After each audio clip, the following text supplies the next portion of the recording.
All right, James, thank you. Well, as more reactions come in about the death of Senator Feinstein and her legacy from both local and national leaders, we're joined now by Senator Scott Wiener. Senator Wiener, I'm so glad you're with us, and you knew and worked so closely with Senator Feinstein. What's your first reaction? I'm sad. There will never be another Dianne Feinstein. This is someone who is obviously a trailblazer on so many levels, someone who San Francisco was in her bones. She never truly stopped being mayor of San Francisco. She cared so deeply about this city. No matter how powerful she was in Washington, she was always a San Francisco leader through and through. And for me, I've known her for quite a long time, and she actually believed in me and supported me when I first ran for the Board of Supervisors, and no one really knew who I was, and was just so kind to me. So just a wonderful human being and a great leader and a huge loss for our country. Senator Wiener, talk about how you first met Senator Feinstein, how she became a part of your life.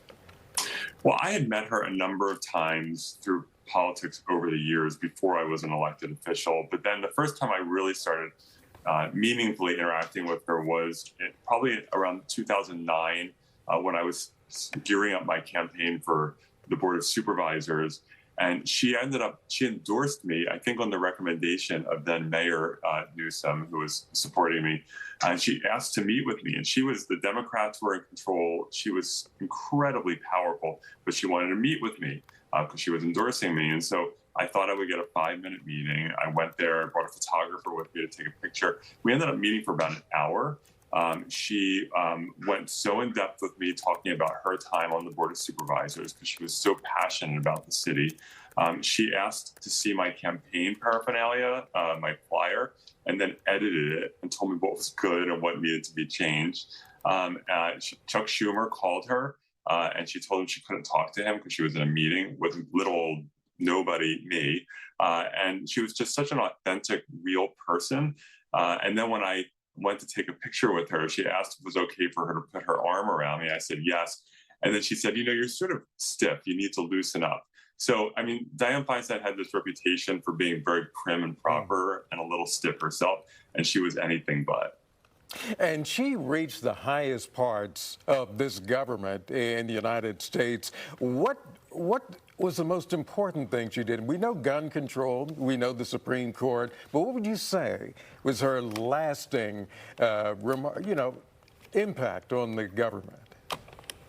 I mean, obviously passing the assault rifle ban was huge, but I actually want to take us back to when she was mayor of San Francisco. And I say this as a gay man.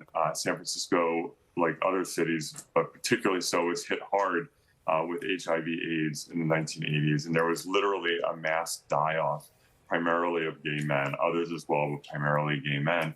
And the federal government was missing in action. Ronald Reagan was doing nothing. They were just ignoring it. And Dianne Feinstein sprung into action, and she listened to health experts and community leaders in the city. And San Francisco was investing more on the HIV response than the entire federal government. And that was because Dianne Feinstein got it, and she embraced this role, which was not what she expected when she became mayor. And she helped lead us through the very worst times of the HIV crisis. Senator Wiener, I'm so glad you're with us, getting up early. Before you go, I just have to ask you, how should San Francisco do a tribute to Dianne Feinstein, a lasting tribute? What would you want to see? I mean, it needs to be the equivalent of like a state funeral. San Francisco was her DNA, but she is in San Francisco's DNA, and she needs to be deeply honored by this city, and I'm confident that will happen. Thank you so much, Senator Scott Wiener. Thank you for joining us here on Mornings on 2. Thank you. Yeah.